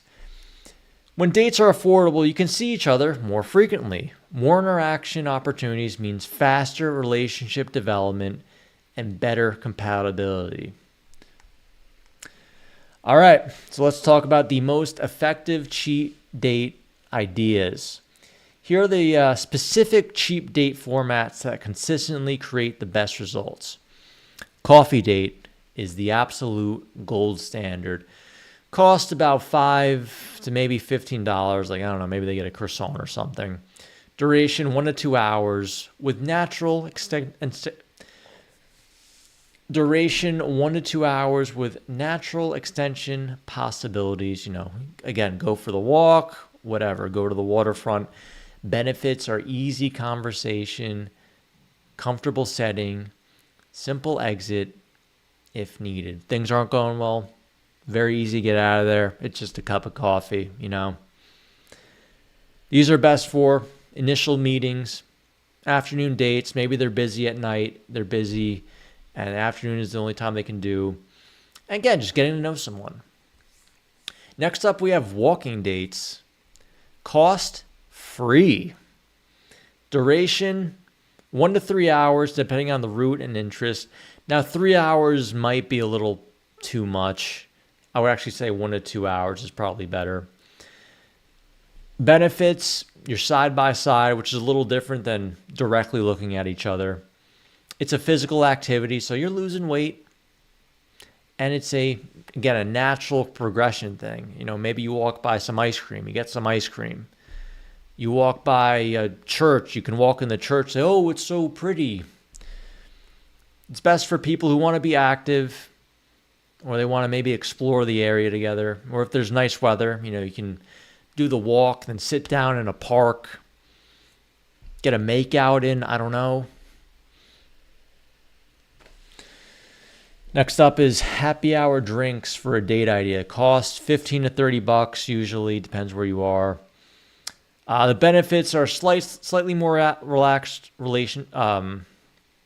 benefits are slightly more relaxed atmosphere, more social lubrication without the commitment. A little bit of alcohol gets you all flowing a little bit, gets everyone nice and numbed up to actually meet people, conversation. Best for after work meetings, nighttime, and people who, they like alcohol. Next, we have the market or a festival. Costs usually $10 to $25. The benefits, a shared experience. You're taking in the festival together. Lots to talk about. Best for the weekend. Maybe it's just something fun to do, but it's not fancy. Again, exploring. You also have museums, mini golf or bowling, beach, if you live near a beach.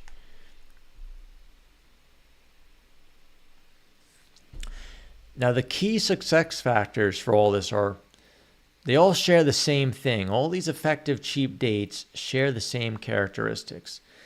1, they allow for a natural conversation flow. 2, they provide easy exit strategies if needed. If you're not feeling the person, personally, I give them like 30 minutes and then I say, hey, I got to go home and cook. Hey, I got to go home and make some food. It's getting late. I give the courtesy 30 minutes, 30, 40 minutes. If you're in a fancy dinner date, you can't do that. You got to eat the food. But these simple dates, no. I got to go. It was nice meeting you.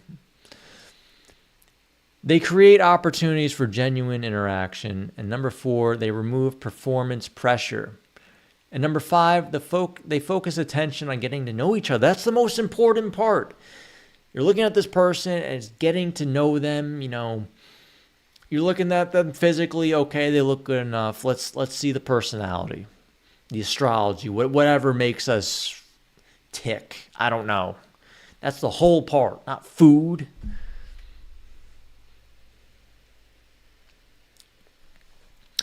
Let's talk about how to address pushback against cheap first dates. But I want to impress them. You'll impress them more with your personality, humor, and genuine interest way more than your wallet. People remember how you made them feel, not how much you spent. Oh, they'll think I'm cheap.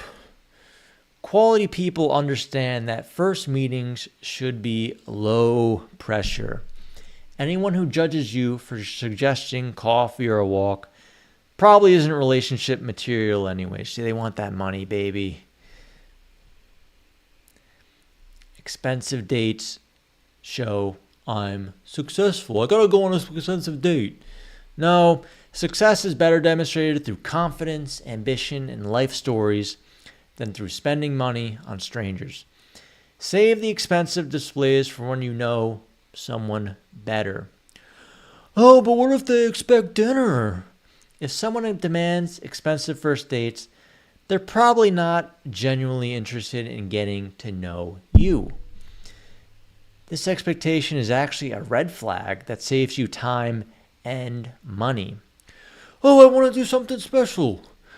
Special doesn't mean expensive. A thoughtful coffee shop choice, nice and cozy, a beautiful walking route near the water, or a unique local spot can be more memorable than a generic expensive restaurant. But that's not romantic. Romance comes from connection, not cost.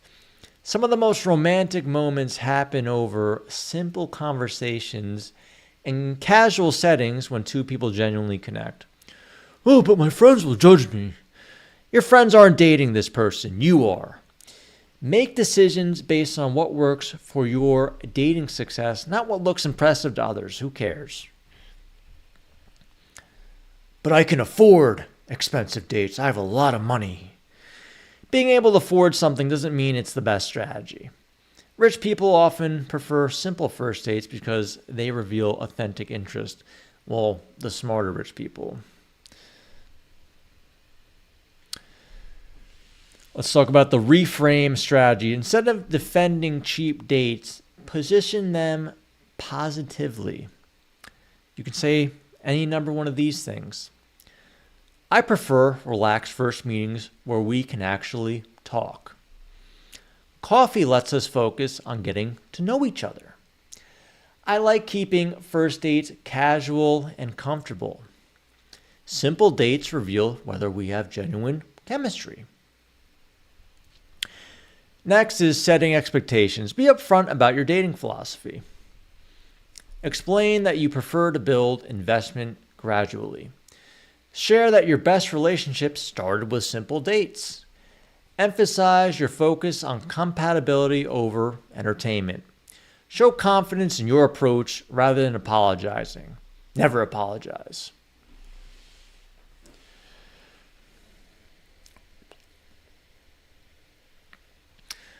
All right. How to execute cheap dates like a pro. Here's how to make it work effectively. Let's talk about the invitation strategy. Instead of saying, want to grab dinner sometime, try, I know a great coffee shop downtown. Want to check it out this week? Instead of, let me take you somewhere nice, try, there's a cool market on Saturday mornings. Want to explore it together? Of course, don't do it so corny like I'm doing it. Have a little swag in it, I'm doing it a little corny because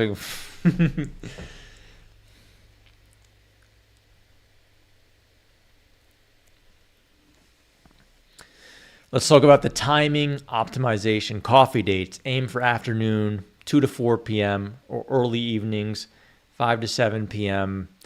No one wants to go on a date early in the morning, and no one wants to go on a date super late unless it involves alcohol. Walking dates, late afternoons usually the best. Happy hours usually right after work. And then weekend activities, you can kind of be more flexible with the time.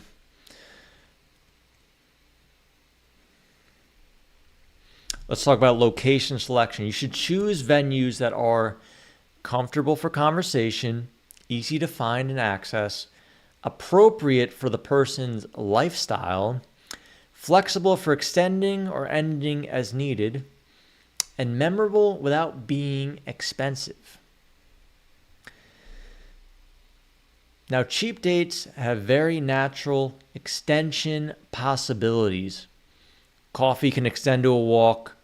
Walking can extend to a casual dinner. Markets can extend to lunch or drinks. And museums can extend to a nearby cafe. Since cheap dates focus on conversation, you need to be prepared. You need to have some idea what you're going to say to this person. So I think it's not, there's no problem in, kind of building yourself up and, being prepared with some interesting questions, ask about their experiences, goals, stories from your own life that can reveal your personality. One good thing to focus on is something called FORD, FORD, family, occupation, recreation, like your hobbies, and then your dreams. If you don't know what to talk about, think about that. Go through Ford. Let's talk about the follow-up. You had a good first cheap date. It was a success, at least you felt. You should text within 24 hours, expressing like, hey, that was good. I liked you. You should reference specific conversation dates. You should reference specific conversation topics from the date. You should suggest a slightly more involved second date, and then continue building investment gradually rather than, again, jumping to the expensive date. You can do an expensive date, but there should be a build-up. Let's talk about the logistics. You should always arrive slightly early, scope out the place, and secure some good seating. You should have a backup plan in case, let's say you want to walk in the park, but the weather's terrible, it's raining. Go to the cafe. Have a backup plan. No nearby alternatives if the venue doesn't work, it's full, they're having a company party there, and you have to go somewhere else. Always have a backup. And then plan transportation that doesn't create additional stress.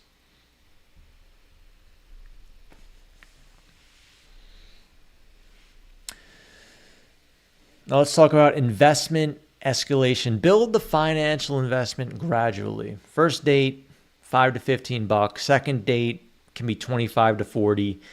And then the third date can be kind of the bigger thing, the big dinner, $50 to $80. But it's the third date. There's more weighing in there, And then by the fourth date, let's be honest, you should be in having sex, watching Netflix, that type of thing by then. Well, let's be honest. That's too many dates at that point. You got to start making moves,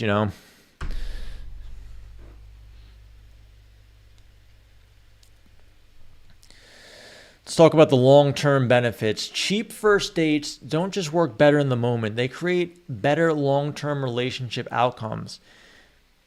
Relationships that start with simple dates build on genuine compatibility rather than impressive experiences.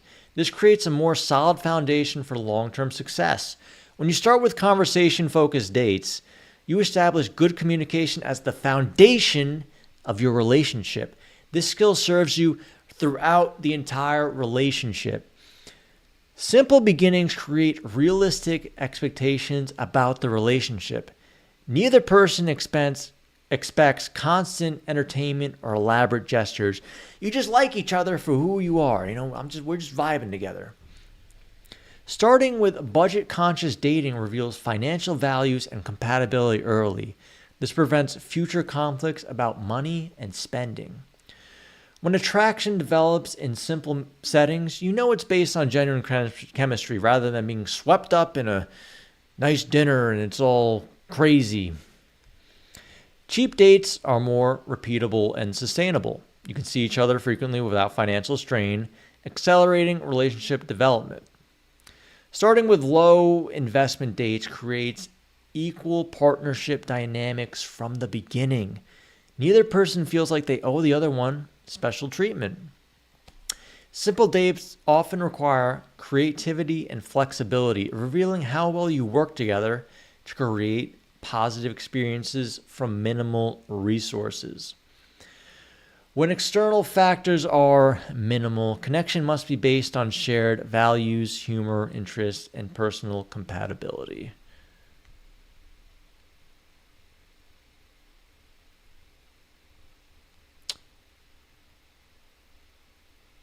Here's your cheap date challenge. For your next 3 first dates, stick to simple, low-cost activities, coffee, walks, casual drinks, or local markets only. Track how these interactions feel different from expensive dates you've had in the past. I guarantee you'll notice better conversation, more authentic behavior, and clear assessment of genuine compatibility.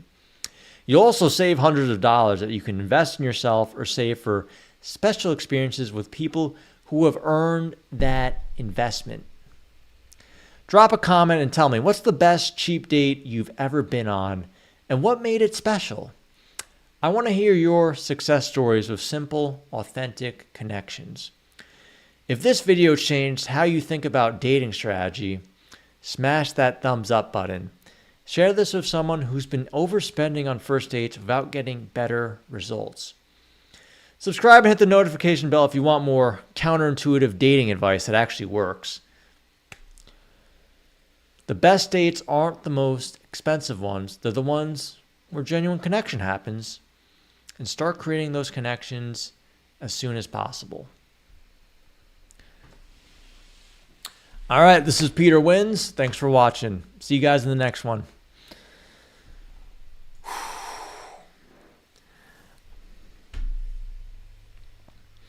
Yeah, I think it started getting a little... There was one point where it kind of repeated itself a little bit, but I think overall it's pretty good. That was a little long.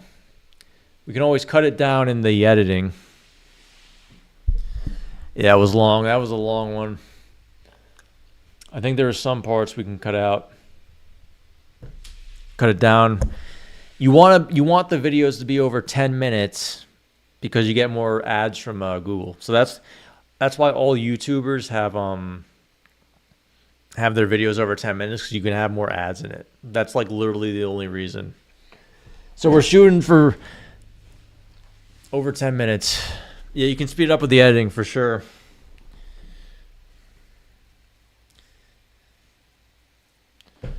All right, it's almost 3 here.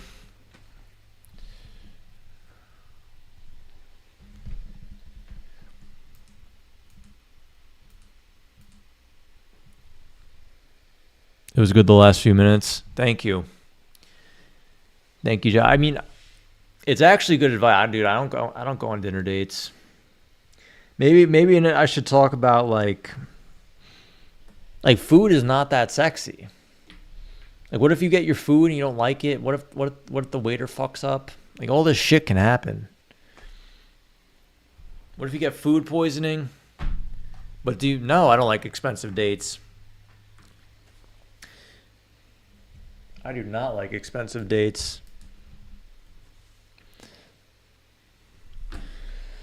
I'm a fucking cheap Charlie, honestly. I am a cheap Charlie. That's why New York City, I would not do well. The only girls I would do well in New York City is probably like the hipstery girls who are like communists or whatever.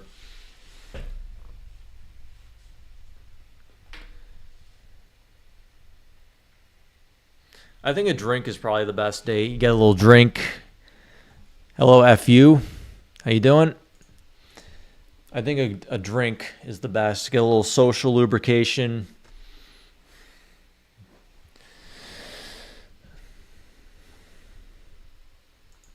And if that date's good enough, you can invite them back and you hook up, and then you just go on no more dates, because then you're dating.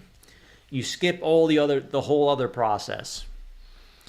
The goal is to get to when they're sleeping over and you're watching Netflix or Disney Plus or HBO.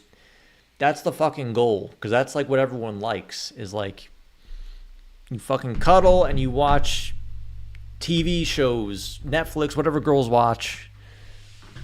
I notice girls watch Netflix way more than guys. Like, I never watch that. I'm just on the computer all day. Can't beat a happy ending.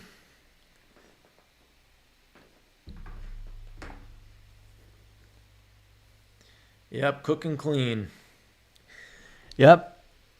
J. Kim says, by the second date, she should be scrubbing your kitchen.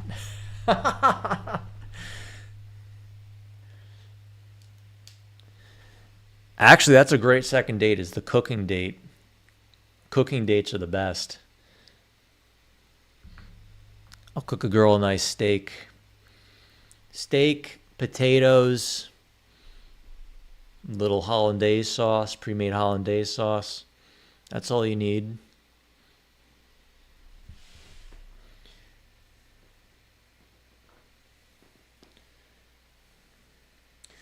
All right, we're gonna end the stream soon. Do we have any new people here? I don't think my stream has very good discovery, because I'm just typing in like chill streams. McDonald's, yep.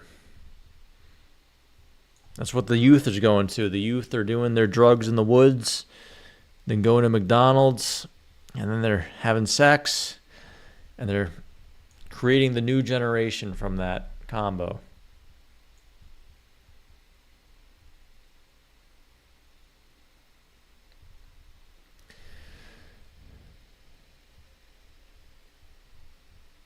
Money's that paper that can be destroyed easily. I agree.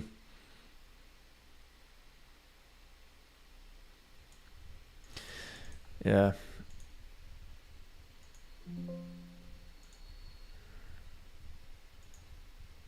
And we got 32 people watching. Hello. Hello, everybody. I wasn't even looking at that. I was looking at the chat. Yeah, we got a lot of lurkers. I bet we have people who have never said something in the chat, but they're just lurking. But you know what? I love a good lurker.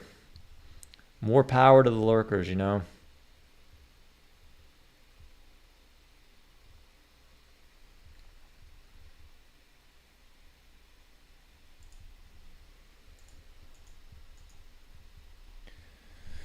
Some are probably famous streamers, yeah.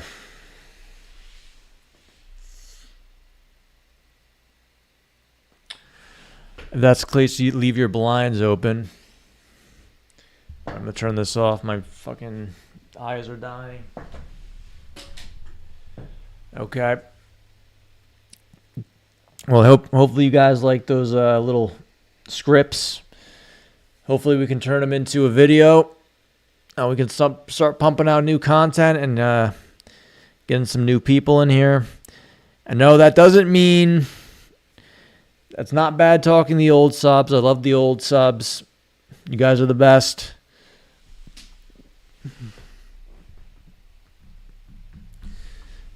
But let me know what topics you'd like to talk about, because we'll do another one tomorrow, and I'll try and do like 2 or 3 videos a day.